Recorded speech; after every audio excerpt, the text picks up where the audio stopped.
What is the ultimate price of saving your home? When you step onto the cosmic stage, trade your humanity for godhood, and save a single planet only to be forced to doom countless others, you create a paradox. Today we're diving into the brilliant, tragic, and utterly unique history of Norrin Radd, the Silver Surfer. He's the celestial garden, forever surfing the void. His heart remains anchored to the family he lost and the guilt he gained. It's a story of trading everything you are for a salvation that was never truly yours. A true cosmic tragedy.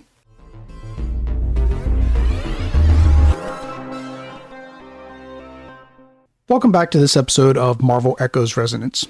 If you're a longtime listener, then you know we've talked about the hero who is defined not by the power they gain, but by the devastating price of that power. And when we talk about that price, Norrin Radd, the Silver Surfer, wrote the cosmic check for the cost of his entire existence.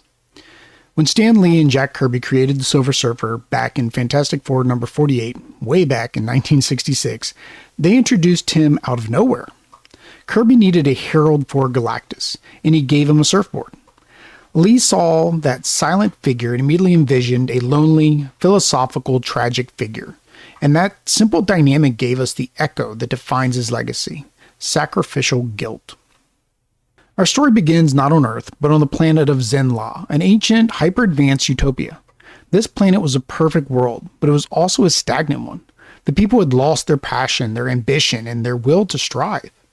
Norrin Radd was the exception, a young astronomer with a restless soul and a deep, abiding love for his fiancée, Shalabel. Their peaceful, passive existence was shattered with the arrival of Galactus, the devourer of worlds. Now, Galactus isn't a bad guy in the Doctor Doom sense. He's a force of nature, a cosmic necessity that needs to consume planets to maintain the balance of the universe. And he was hungry. Norrin Radd, seeing his beloved Zenla and Shalabel about to be erased, makes the most profound, selfless, and ultimately tragic decision in Marvel history. He confronts the Devourer, not with a weapon, but with a bargain. He offered to become Galactus' herald, finding uninhabited worlds to feed him, in exchange for sparing Zenla forever. This is the ultimate Faustian bargain, and it is entirely self-imposed. Galactus, of course, accepts the deal, and used a fraction of his own energy, the power cosmic, to transform Norrin Radd. Now, if you're new to Cosmic Marvel, imagine the transformation like a Dragon Ball Z power-up, but instead of gaining a cool hairdo, right, Norrin lost his soul. He was stripped of his memories, his emotions were suppressed, and he was encased in an indestructible silver skin, forever bonded to his surfboard. The power cosmic made him nearly omnipotent. He could manipulate matter, fly faster than light, and was granted basically immortality.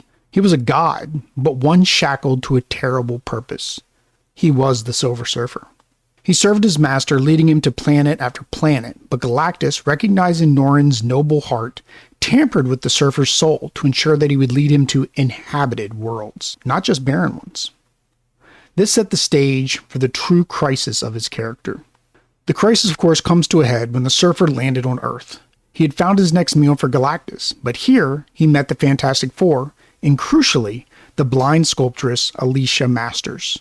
Alicia's kindness and the ability to see the goodness in him, despite the monstrous chrome exterior, sparked Norrin Radd's dormant humanity. In a monumental moment, he betrayed his master to save Earth. Galactus was ultimately driven off, but the price of his rebellion was his freedom.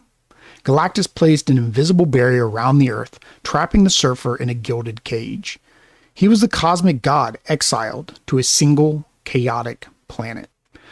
For years, the Surfer was Marvel's premier cosmic philosopher. He wandered the globe, pondering the paradox of humanity, its capacity for both love and war.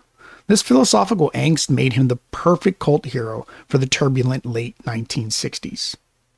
During his exile, he fought the constant temptation of the archdemon Mephisto, who relentlessly sought to corrupt his pure soul, and he found a strange home among the Defenders, a team of powerful outcasts like the Hulk and Doctor Strange. The Surfer's exile, which spanned for over 2 decades of real-world publishing time, is the core engine of his tragic appeal, a man who saved his world but lost his place in the universe. So, after 2 decades of melancholy musings and fighting Dr. Doom for his surfboard, the big question is, what happened next? How did this cosmic philosopher break free and become the modern cosmic hero we all know? Here are 3 massive highlights that can bring you up to speed. First, in 1987, the classic Silver Surfer series was launched. And in the very first issue, he broke free of that invisible barrier, but freedom brought a new kind of pain. His return to the cosmos forced him to confront the actual devastating cost of his sacrifice. He went back to Zenla only to find Shalabah had moved on, and the life he saved was no longer the life he remembered. This heartbreak pushed the Surfer into the deepest parts of space, where he quickly found himself clashing with recently resurrected Thanos. The clash was crucial. It wasn't just a fight, it was a philosophical debate between two titans. The Surfer's integrity and his knowledge of the cosmic landscape made him the first to discover Thanos' horrific plans for the Infinity Gauntlet. He served as the universe's ultimate warning system, cementing his new role as an essential cosmic champion. This set the stage for a massive cosmic crossover that followed. Now I have to talk about his current status in comics. And yes, I have to be the one to give you the heartbreaking news. Norrin Radd's story has seemingly ended in the current From the Ashes era. The Surfer has been active, but the current series, Death of the Silver Surfer, saw him make a final ultimate sacrifice to save Earth from a devastating unnamed threat. In his final moments, the Surfer did what he always does. He ensured life continued. He passes the power cosmic to a surprising new recipient, a human agent named Kelly Coe, who had previously served as a foil for the Surfer. This monumental shift after 60 years, Norrin Radd, the sentinel of the spaceways, has seemingly achieved peace, but at the ultimate cost, his life. The reason this echoes so powerfully is the story immediately continues. Kelly Coe is now the Silver Surfer, wielding the power cosmic. She has the approval of the Fantastic Four, but she's described as having a no-nonsense, cocky, and dangerous edge. That makes her a huge challenge, not from the villains, but from the heroes of the Marvel Universe as well. This change is a huge ripple effect that shows the enduring power of Norrin Radd's legacy. He set the precedent that the hero could be a hero, and now, even in his absence, the role continues with a wildly different personality.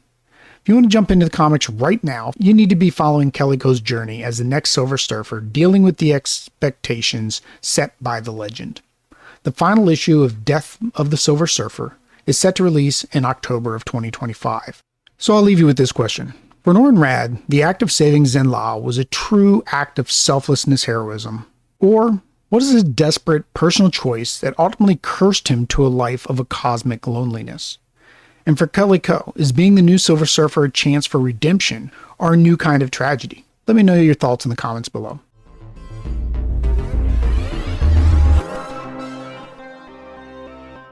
Thanks for listening to this episode of Marvel Echoes. If you enjoyed this deep dive, make sure you subscribe so you don't miss any of our daily episodes.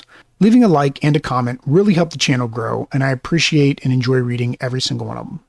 We're going to be tracking the Silver Surfer's journey, and we want to know what you think of Norrin Radd's final sacrifice. And for more content, including deep dives, historical context, and key arcs for new readers, make sure you check the links below for our website. Until next time, true believers, make mine Marvel.